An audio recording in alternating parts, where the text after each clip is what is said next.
আসসালামু আলাইকুম। আপনারা আসলে ফ্রিজ ফ্রস্ট কিনবেন না নন ফ্রস্ট কিনবেন? এটা দেখানোরই চেষ্টা করব আজকের এই ভিডিওতে। এটা হচ্ছে আপনার র‍্যাংসের একটি ফ্রস্ট ফ্রিজ। আপনাদের দেখাবো ফ্রস্ট ফ্রিজে আসলে কি পরিমাণে বরফ জমে। বিশেষ করে যেগুলো ড্রয়ার সিস্টেম না, হ্যাঁ? সেগুলোতে হচ্ছে আপনার কেমন আইস জমে এটাই আপনাদেরকে এই ভিডিওতে দেখানোর চেষ্টা করব। আগে এটা হচ্ছে আপনার প্রায় ৫-৬ বছর আগেকার একটা ফ্রিজ। তারপরেও আপনাদের এটাতে রিভিউ দেখাবো।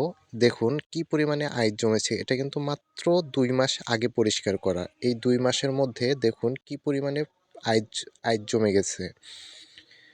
প্রায় ফ্রিজের অর্ধেক জায়গা এই আইসে কিন্তু কাভার করে ফেলছে। তো এটা এখন আমরা পরিষ্কার করব। পরিষ্কারটা দেখবেন যে কিভাবে পরিষ্কার করতে হয়। এটাতে যত আইস আছে আইসগুলো খুব সুন্দর করে আগে সব ভেঙে নিবেন। ভেঙে সব বের করে নিবেন। তারপরে যেটা করবেন সেটা হচ্ছে পরিষ্কার কোনো ন্যাকড়া দিয়ে এটা সুন্দরভাবে পরিষ্কার করে নিবেন। আ আইস পরিষ্কার করার সময় অবশ্যই লক্ষ্য করবেন যেন ফ্রিজে আসলে দাগ না পড়ে।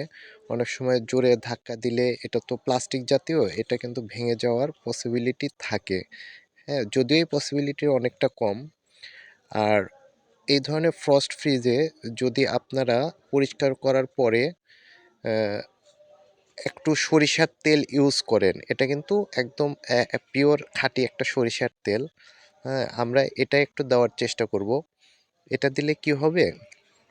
এটা দিলে আপনার যেসব জায়গায় আইস জমে, এইসব জায়গায় হচ্ছে একটু সুন্দর করে অ্যা এ সরিষার তেল দিয়ে একটু লাগিয়ে দিবেন। তাহলে কি হবে? আপনার আইসটা একটু কম জমবে। এত পরিমাণে আইস